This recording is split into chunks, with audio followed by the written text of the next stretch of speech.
One of the oldest statements I've made to customers for years is buy what you like. This car is unique because it's a roadster. Out of the first 12 cars, there were very few roadsters, and only 2 exist today. Yes, there's the 2 roadsters that still exist is this car, which was the Le Mans car, and then 108, which was a show car.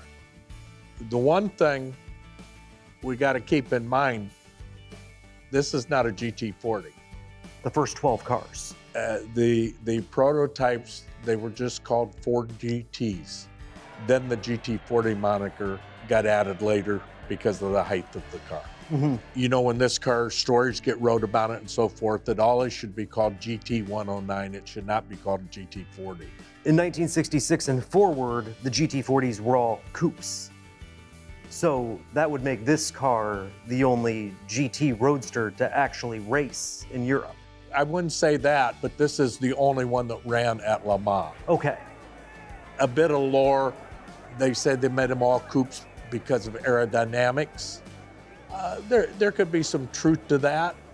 I always like to think, you know, the drivers by this point in time, you know, earlier years, you know, driving an open car for 24 hours in the rain and the cold and so on and so forth, you know, there was aerodynamics is one thing, but I think also it came into play the comfort of the driver also. Mm-hmm. It's not like in the old days when the open cars were running there and they're running 100 miles an hour. Now you're running, you know, close to 200 miles an hour down the straightaways and so forth. It's a different beast. This car raced at Le Mans, and then it was brought back and more or less given to Carroll Shelby for testing on the J car.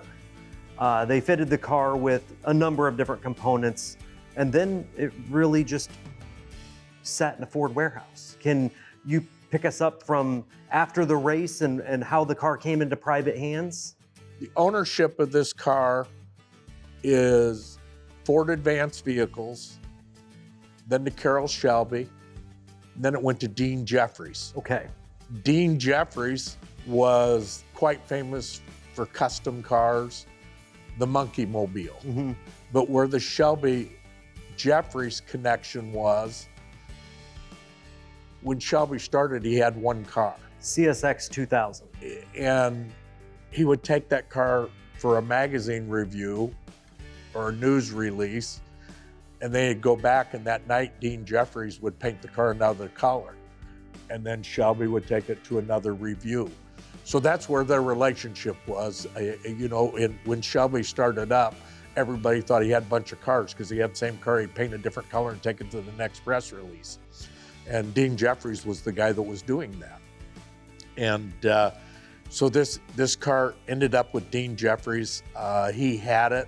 I got the car from Dean's son after he had passed away.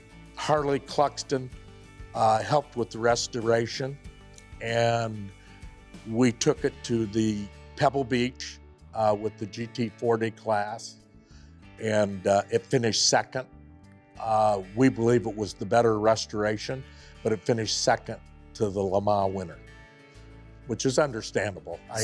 You know, I usually complain when I don't win. I had no complaints that day. Well, the provenance kind of overshadows the quality of the restoration. Yeah, well, you know, our restoration shows a lot of imperfections, but that's one thing that we could do with this car. Like I said, I've never, ever seen a car with so much photography in period. Mm-hmm. So we were able to do what I call a preservation type restoration. It made the car exactly look like when it was at Le Mans. Mm-hmm. I mean, we've got pictures of it going on the airplane. Yeah, it was wearing number 9 ahead of time. It was wearing number 9, and when it got to Le Mans, they changed it to number 15. So a combination of all of the Shelby photographer, the Ford photographers, the photographers at Le Mans, most of the photography is press under the Ford badge. because it was the beginning of their assault on Le Mans. And they wanted to use their success at Le Mans to help Yes. sell cars, and it was part of their grander marketing campaign. Well, you know, the old theory: race on Sunday and sell cars on Monday. Ford and Chevrolet and Chrysler had all taken part of that. But when Ford went to Le Mans, it wasn't about selling cars. It was about winning races. An open checkbook It was to be an the best open in the world. checkbook to go compete against the world and win.